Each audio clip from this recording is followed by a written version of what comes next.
This booklet exists for one reason. Stanley didn't trust you. The year is 1953, and you just bought a brand new set of Stanley chisels. They didn't come in a cheap plastic blister package covered in marketing slogans. They came in a nicely branded pasteboard box. And inside, tucked in with your new tools, you would find this little booklet. Now, at first glance, it just looks like a promotional brochure or a helpful guide. But if you look closer, this booklet exists for one very specific reason. Stanley didn't trust you. And I mean that in the best way possible. They understood a fundamental rule of the workshop. A tool is only as good as a craftsman's ability to use it. And that a bad carpenter always blames poor tools.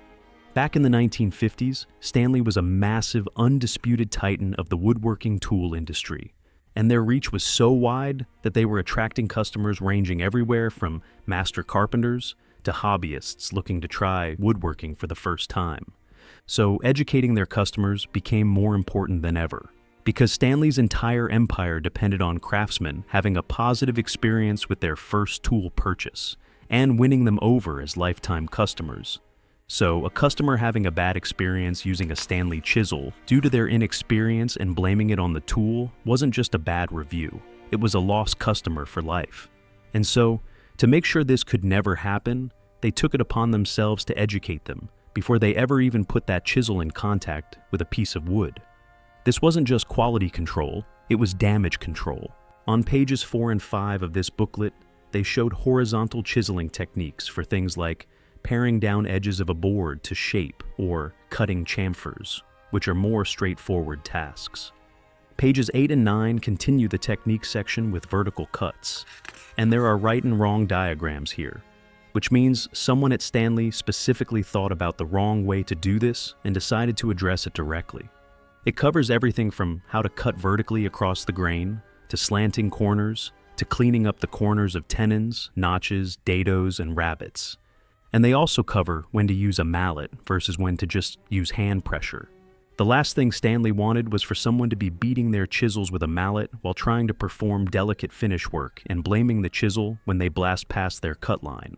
And of course, since this is Stanley we're talking about, they did not hesitate to lay on heavy with the advertisements for their tools, inserting pages of tools to buy in between the pages of instructions. And on the following page, we'll see an advertisement for their handyman line of chisels. And while they worked perfectly fine, this was the writing on the wall for the major decline in quality that we would see over the decades to follow. So, ironically, while Stanley put so much effort into producing high-quality chisels and educating their customers on how to use them properly, just like almost all of the great American tool manufacturers, they eventually value engineered them down to the point where customers could rightly complain that their chisels weren't performing well. Not because they were using them wrong, but because corporate greed ruined what was once one of the greatest tools on the market. That being said, any cheap chisel can be dialed in to be a great performing tool. If you have the skills, you just might spend more time resharpening the edge more than you would on a higher quality chisel. Thanks for watching. If you enjoyed this video, please consider subscribing for more vintage tool history posted every week. And let me know if there's another vintage tool catalog that you would like to see featured next.